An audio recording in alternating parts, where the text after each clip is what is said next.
So you can already see that I divided the left half of the paper into 4 quadrants.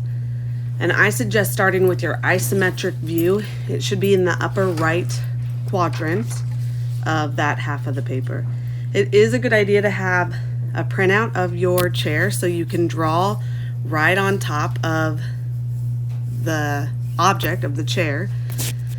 And remember, with isometric views, we start with a cube of some sort. So I drew my lines on my chair. I'm mimicking those lines in my quadrant on my paper. Remember, all opposite lines are parallel in isometric view. So I started with the bottom of my box. I'm extending the corners vertically.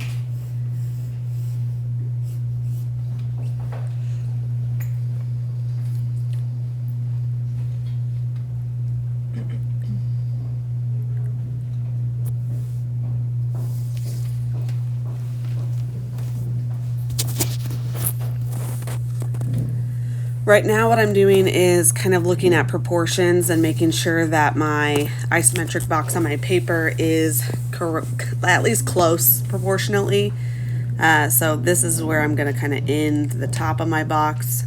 It's taller than it is long, but also wider than it is long, if that makes sense. So it's kind of rectangular. Again, I'm checking my parallel lines, trying to make sure that they're as parallel as possible.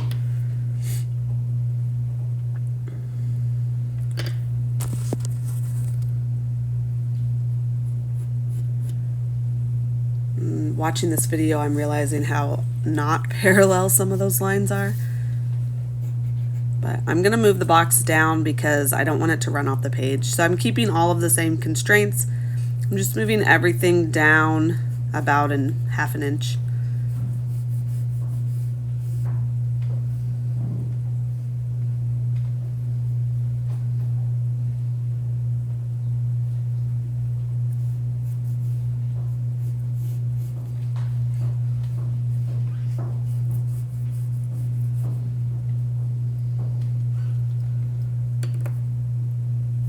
Notice I use my pencil a lot to try to determine that parallel line.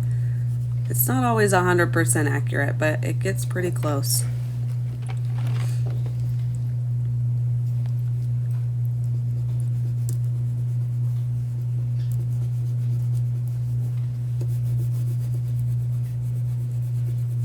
I'm just erasing that original box since I moved everything down. I'm going to keep the top of it for a little bit though, so I can just keep an extra like parallel line to help me see it.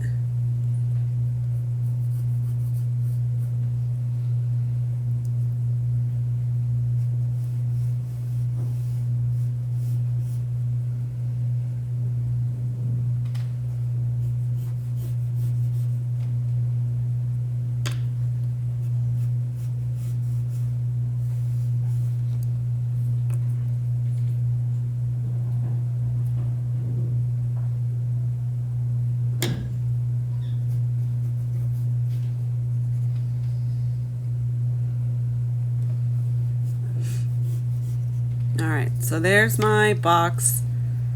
Again, looking at it now with the video, I feel like it's not quite parallel. But I obviously didn't notice that while I was drawing, otherwise I would have adjusted and fixed it.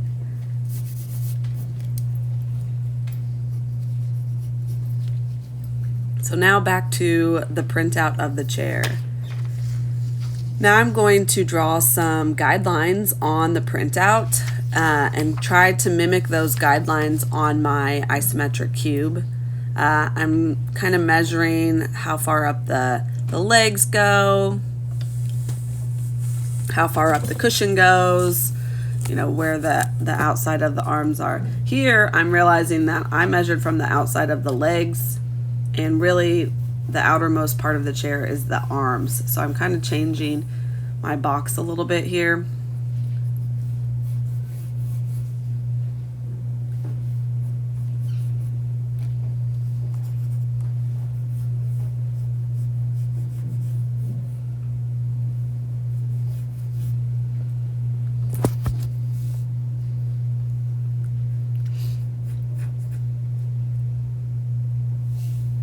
And I'm measuring like where that armchair line falls. This is the front of like where the cushions start.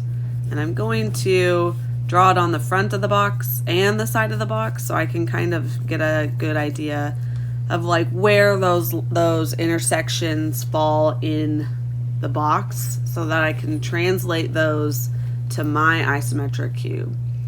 And I'm using my fingers to measure half and half.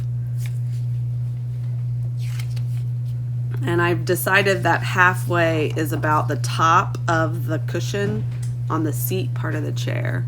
So I'm going to go ahead and draw those kind of guidelines, those marks. And see that's where that is.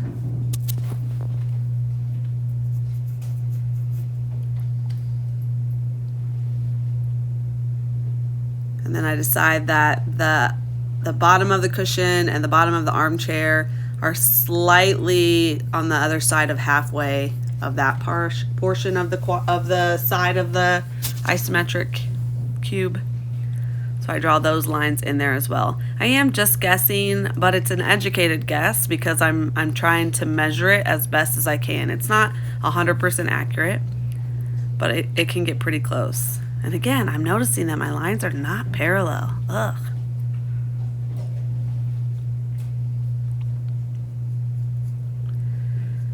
And now I'm going to block in where the actual feet are, because with isometric drawing, you really want to start from the ground up. So you want to make sure, look, I'm adjusting that parallel line. You want to make sure that you're drawing the parts of the chair that are on the ground and then building up from the ground. So those are my bottom of my legs.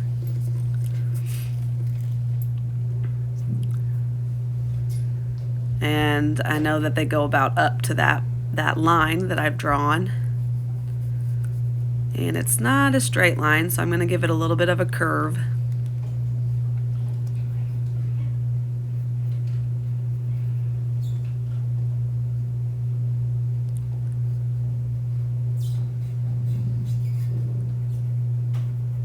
And then right now I'm just really looking at the shape of the legs, the shape of the chair, and I'm trying to mimic that in my isometric drawing.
And then I can't see that backmost leg, the one in the back right, so I'm not even going to draw it. You marked where it goes, but it's not important.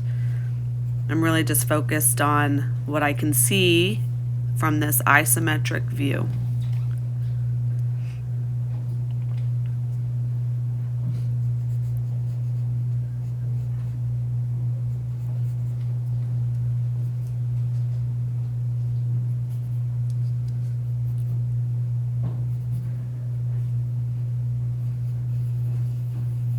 And then the rest of this is just blocking in the shapes, circles, cylinders, rectangles, using my printout to block in some guidelines and then filling it into the space. Remember that your isometric cube is telling you that is the space that the chair takes up. So it should fill the cube completely. There shouldn't be extra space in the cube.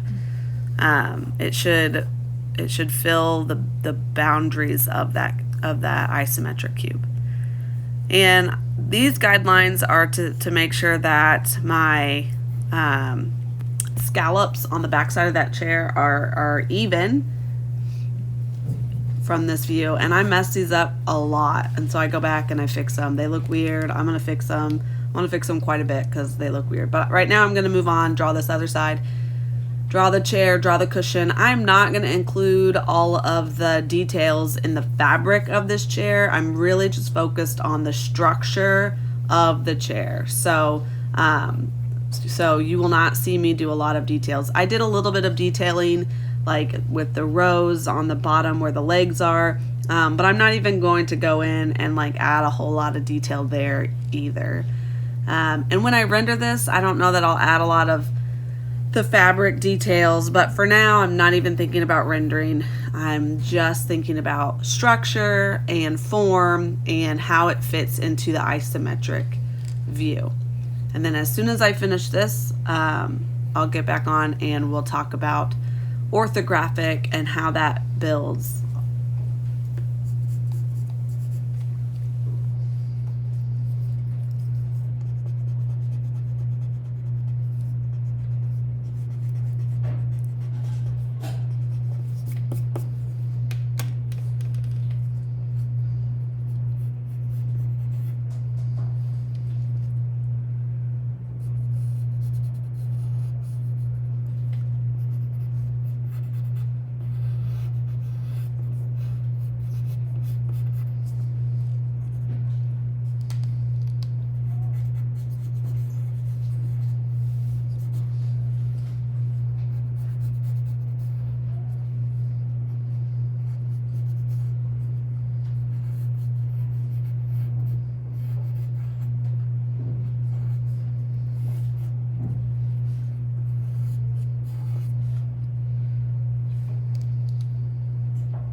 All right, so now we're doing orthographic.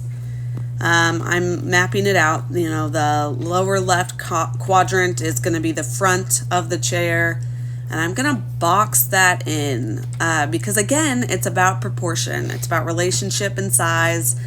So I want to make sure that, one, I'm filling this space adequately. I don't want my orthographic drawing to be teeny tiny in the space that I've allotted for it. But also that my proportions are matching the proportions that I've kind of drawn out on my isometric cube. And the front of my chair is pretty square. Like it's slightly taller than it is wide, but pretty square. And then I'm going to extend the top and the bottom of that square to, you know, remain consistent with the size on my right side. And I think in class I said this was going to be your left side, but it's not. You're right, because you're thinking about the chair kind of rotating backwards to the right, and so you would be looking at the right side since it's on the right side of the front view. And then the side of my chair is much taller than it is wide, so this should be a little bit skinnier of a rectangle.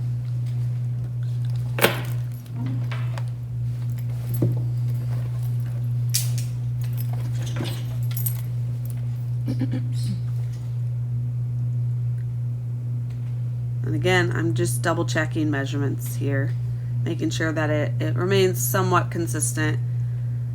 Notice how I measured the side against the height of it in the isometric view.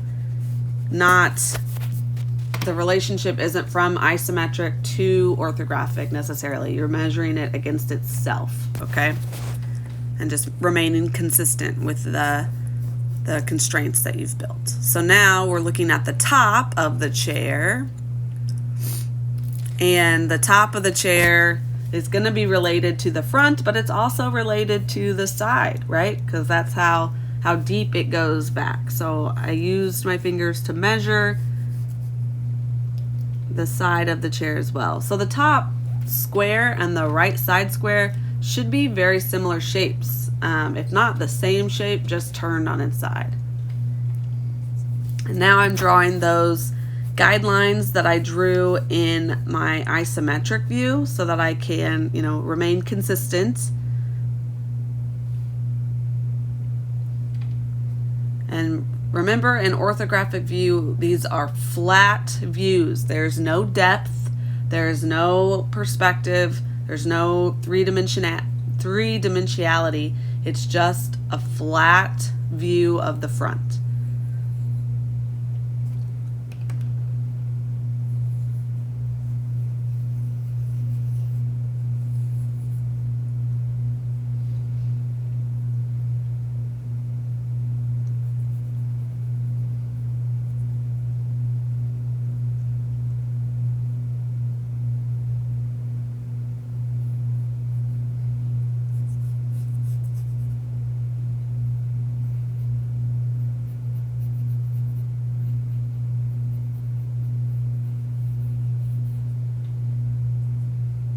This chair is pretty curvy.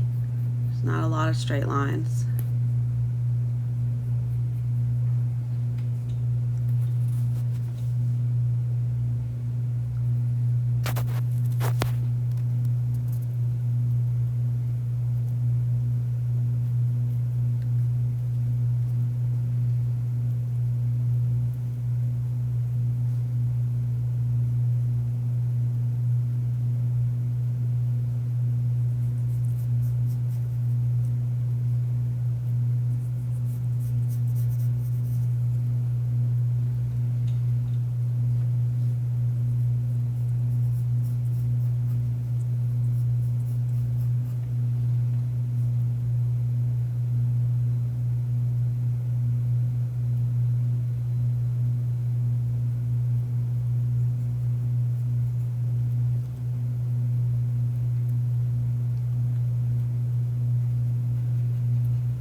And again, I'm not going to draw a whole lot of details.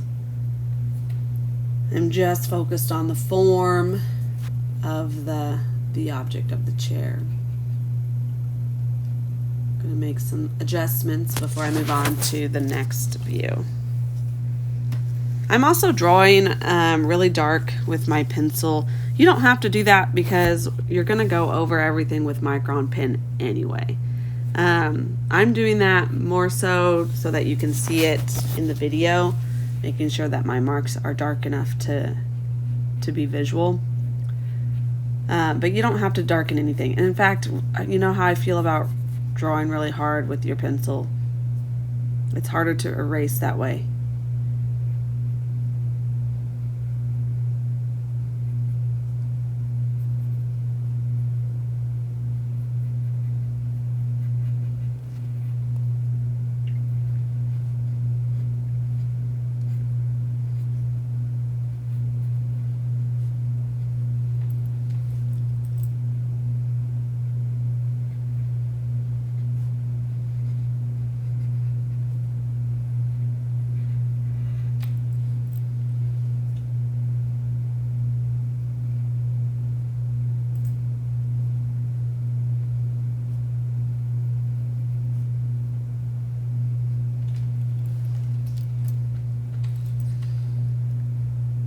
Okay, so now I'm going to extend a lot of my lines, and these are going to end up being those dotted lines that are showing that relationship in our orthographic drawings.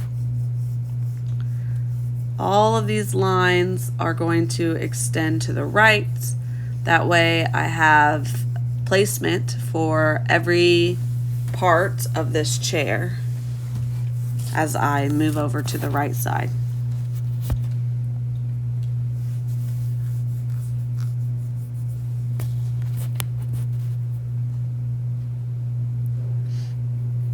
So again, start at the bottom, build your way up. Here's my feet.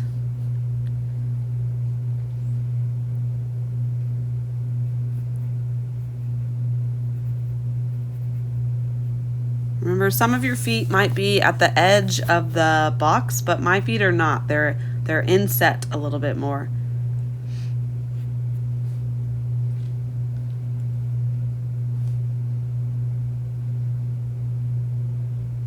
But then actually, as I was looking at it, I realized that on the side of it, they are more towards the outside of that box. They are the furthest thing on the outside. It's only when you're looking at it from the front that they are not the farthest thing on the outside of that box. So I adjusted, I changed.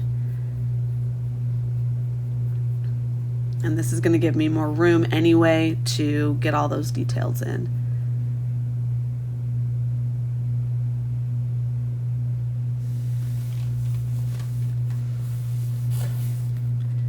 You know, if you're drawing and you are like, well, this looks weird, it probably is weird. So double check, look for areas that it is wrong. Go ahead and try to prove yourself wrong so that you can fix it. Like just then with the feet, I was drawing them and I was like, well, this doesn't feel like enough space. I don't think I can draw all these details in here. And I realized it's because I drew my feet too close together and I needed to make that change. Even if you're, further into the drawing and you realize it, go ahead and make the change. I know it sucks to have to kind of redraw everything, but it's better to redraw it now and to learn from that mistake rather than to keep making that mistake in the future. So here's the back cushion where we see a little bit of depth between the back side of the chair and the cushion part. And then the arm legs, and they angle in a little bit. And then the seat cushion gets blocked in as well. But other than that, there's not a whole lot of details on the side.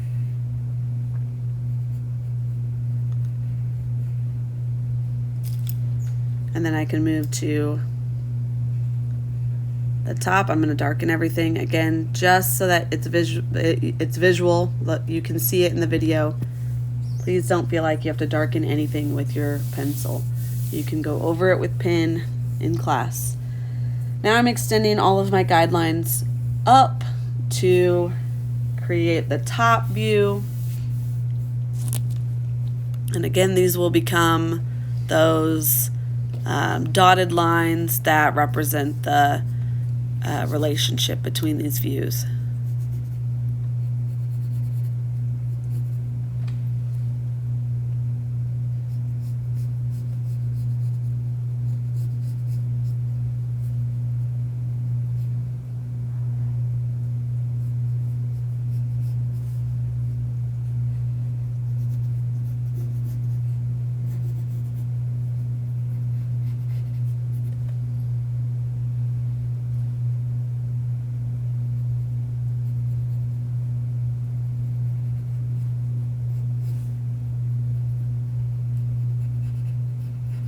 I like this top view because you can really see the shape of that cushion, whereas before maybe it looked a little bit more square, but it really flares out in the front. And this view is really the only place you get to see it like that. That's why they're all important. And that's it. I can't see any of the legs from this view. I can't see any of the curves in the arms really. So the top view is pretty simple. Remember, when you are writing all of your labels, you can label them top, front, right side, isometric, but it all needs to be capital letters. Here I am just cleaning up a bunch of lines, and then I'm going to add my dotted lines for the visual reference. I am going to go ahead and erase the quadrant lines. I'm going to erase the squares that I made around my orthographic drawings. I want it to be nice and clean. The only lines I want are the relationship lines between the views and the lines obviously making the object. And then I didn't clean up my isometric view, but I do suggest you guys do that. Leave the box, like the general isometric box around it, in pencil, but we'll clean up all the other guidelines, and then the chair will be done in Micron pen, because again, we're going to render it with watercolor, and we want to make sure that it's as clean as possible so that our watercolor doesn't get muddy with that graphite on the paper.